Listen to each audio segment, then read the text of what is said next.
नमस्कार भाइयों। आज की इस वीडियो में मैं एक भाई के प्रश्न का उत्तर दूंगा। तो पहले चलते हैं, देखते हैं कि भाई जी का प्रश्न क्या है, उसके बाद भाई जी के प्रश्नों का उत्तर देंगे। तो भाई जी कह रहे हैं, भैया मैं 10 दिन से ब्रह्मचर्य का पालन कर रहा हूँ। ऊर्जा तो बहुत आ गई है लेकिन पेट साफ नहीं हो रहा है, गैस बन रही है, क्या करूँ, बंद कर दूँ ब्रह्मचर्य पालन? तो देखिए मित्र, ये तो कोई बात नहीं हुई। आप ब्रह्मचर्य का पालन कर रहे हैं, आपको थोड़ी सी कष्ट हो रही है तो आप ब्रह्मचर्य तोड़ने की बात कर रहे हैं, ये शोभा नहीं देता है मित्र। जब आपके शरीर में कहीं फोड़े फुंसी हो जाए, कहीं कोई जख्म हो जाए, घाव हो जाए, और जब आप उसकी चिकित्सा करवाने के लिए डॉक्टर के पास जाते हैं, चिकित्सक के पास जाते हैं, तो डॉक्टर उसको साफ़ करते हैं, उसको फोड़ते हैं, उसके मवाज निकालते हैं, उसमें बत्ती डालते हैं, उसकी साफ़ सफाई करते हैं, उसमें कैंची लगाते हैं, तो दर्द होता है। तो क्या करते हैं? आप चिकित्सा छोड़ देते हैं? क्या आप उस दर्द से भाग जाते हैं? क्या आप कहते हैं कि आप चिकित्सा मत करिए, हमें बहुत दर्द हो रहा है? नहीं कहते ना। आपको अच्छी तरह से पता है कि इस चिकित्सा में थोड़ा कष्ट होगा, थोड़ा दर्द होगा, सहना पड़ेगा। अगर इस जख्म को जड़ से ख़त्म करना है तो थोड़ा कष्ट सहना पड़ेगा, ये बात आपको अच्छी तरह से पता है। तो दोस्त, वही बात यहाँ भी लागू होता है। जो बात जख्म पर लागू होता है वही बात यहाँ भी लागू होता है। जब आप ब्रह्मचर्य का पालन करते हैं, जब आप ब्रह्मचर्य की शुरुआत करते हैं दोस्तों, तो आपके शरीर में अनेकों प्रकार के कष्ट उपद्रव शुरू होते हैं, जिसको मैं ब्रह्मचर्य का उपद्रव कहता हूँ, जिसको मैं सहसा त्याग का उपद्रव कहता हूँ। सहसा त्याग मतलब कि आप पहले से गलत आदत में थे और अब उस गलत आदत को अचानक से आपने छोड़ दिया है और अब आप ब्रह्मचर्य की शुरुआत कर दिए हैं।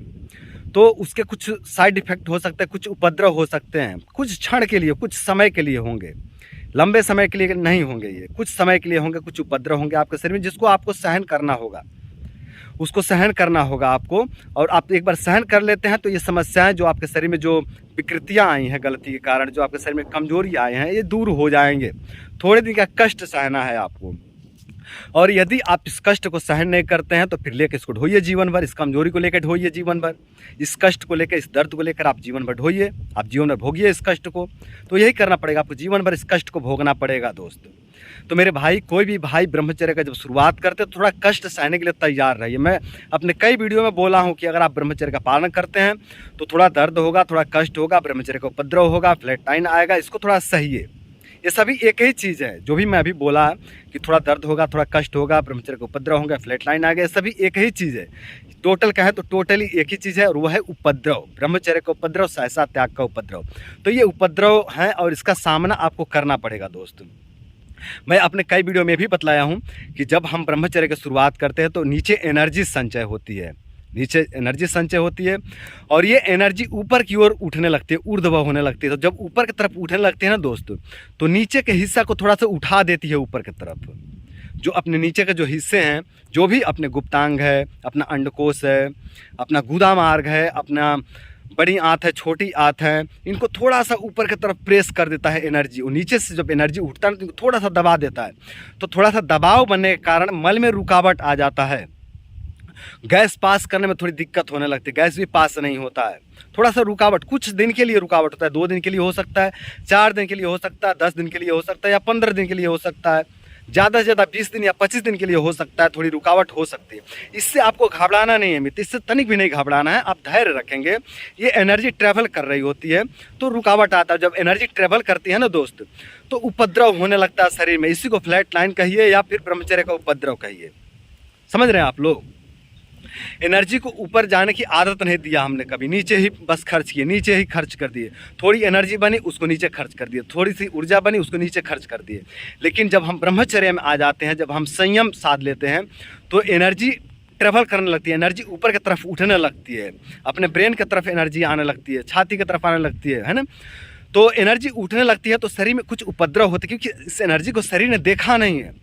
ये शरीर के लिए कुछ नया नया हो रहा है, शरीर को थोड़ा अजीब लगता है कि ये क्या आ गया है मेरे शरीर में। शरीर सेम वैसा प्रतिक्रिया देता है जब कोई शरीर में वायरस घुस जाए, तो शरीर जो प्रतिक्रिया देती है, वायरस के घुसने के बाद जो शरीर प्रतिक्रिया देती है, वही प्रतिक्रिया तब देती है जब एनर्जी ट्रेवल करने लगता है। यानी शरीर के हिसाब से ये कुछ नया हो रहा है, शरीर को ऐसा लगता है कि ये क्या चीज़ आ गया, ये क्या चीज़ ऊपर की तरफ ट्रेवल कर रहा है जो कि पहले नहीं करता था, तो अब कर रहा है। तो शरीर चाहता है कि इसको हम निकाल दें, तो शरीर फेंकने पर जोर दे रहा है, इस एनर्जी को बाहर निकालने पर जोर दे रहा है, और ब्रह्मचर्य इसको ऊपर की तरफ धक्का मार रहा है, ऊपर की तरफ पुश कर रहा है इस एनर्जी को। तो थोड़ा सा शरीर में झगड़ा चलने लगता है, समझ रहे हैं आप लोग। शरीर में थोड़ा सा पहले के आदत में और अब के आदत में झगड़ा चलने लगता है। अगर सीधे सीधे बात कहें तो पहले के आदत में और अब के आदत में झगड़ा चलने लगता है, जिसके कारण आपके शरीर में अनेकों प्रकार के रोग दोष उपद्रव देखने को मिलते हैं। टेम्पोररी यानी कुछ समय के लिए होते हैं, ठीक है। तो आप घबराइए मत मित्र, आप ब्रह्मचर्य को जारी रखिए। ये जो आपका समस्या हो रहे हैं, जो पेट में गैस बन रहा है, जो मल में रुकावट आ रहा है, जो वायु में रुकावट आ रहा है, इसको थोड़ा सहन करिए। समस्या थोड़ी और बढ़ सकती हैं आपकी। आप सतर्क रहिए और तैयार रहिए, सतर्क भी रहिए और तैयार भी रहिए उससे लड़ने के लिए। समस्या थोड़ी बढ़ सकती हैं आने वाले समय में, इससे घबराइए मत। अभी तो बस इतना ही हो रहा है कि कब्ज हो रहा है और गैस हो रहा है, यानी मल में रुकावट हो रहा है और पेट में वायु भर रहा है। लेकिन आने वाले समय में समस्या और ज़्यादा हो सकती है। जब एनर्जी ट्रेवल करते हुए ब्रेन की तरफ आएगा तो फिर चिंता, depression, anxiety, phobia, social phobia, इस तरह की समस्याएं भी हो सकते हैं। अकारण चिंता हो सकता है, अकारण डिप्रेशन हो सकता है, आप भयभीत हो सकते हैं, अकारण बहुत ज़्यादा भय आपको सता सकता है। इस तरह की समस्या आपको हो सकते हैं। सर पे एक दबाव सा मालूम पड़ेगा, अकारण कोई दबाव नहीं है, कोई चिंता नहीं है, पर सर में एक दबाव सा बना रहेगा। कुछ दिन के लिए ऐसी समस्या हो सकती हैं। जो भी भाई ब्रह्मचर्य पालन करते हैं उनके जीवन में इस तरह की समस्या आते ही आते हैं, इस तरह के उपद्रव आते ही आते हैं। तो आपके जीवन में भी ये उपद्रव आ सकते हैं। आप उसके लिए तैयार रहिए, घबराइए मत, चिंता मत करिए और थोड़ा हिम्मत रखिए। दोस्त, इतनी छोटी सी समस्या आ जाने से आप बोल रहे हैं कि ब्रह्मचर्य तोड़ दूं क्या, ब्रह्मचर्य छोड़ दूं क्या? नहीं दोस्त, ऐसा गलत है। ये आप फंस जाएंगे और फंसे ही रह जाएंगे जीवन भर। इससे अगर आप नहीं लड़ते हो, अगर आप इस दर्द को सहन नहीं करते हो, तो ये जख्म आपको मार डालेगा। कल्पना करिए कि आपके शरीर में कोई जख्म हुआ है, कोई घाव हुआ है, कोई फोड़ा हुआ है और उसकी चिकित्सा आप न करवा रहे हैं, तो जख्म आपको कहाँ तक क्षति पहुँचा सकता है, उसकी आप कल्पना कर लीजिए। उससे भी डेंजरस है ये। आप सोच लीजिए कि आपका क्या होने वाला है। मैं तो यही कहूँगा कि आप उसको सहन करिए। थोड़े दिन सहन कर लेंगे तो आपको इससे मुक्ति मिल जाएगा हमेशा हमेशा के लिए। और यदि आप इसको सहन नहीं करते हैं तो आप इसमें फंसे रहेंगे और इसमें फंस करके आप घुट घुट करके जीते रहेंगे, घुट घुट करके मरते रहेंगे। जिएंगे क्या, मरने से बदतर हो जाता है, ज़िंदगी नरक बन जाता है, ज़िंदगी नरक बना रहेगा। तो ये निर्णय आपको स्वयं लेना है मित्र। मुझे जो बोलना था सो हमने बोल दिया। तो दोस्तों, आज के लिए इतना ही। नमस्कार।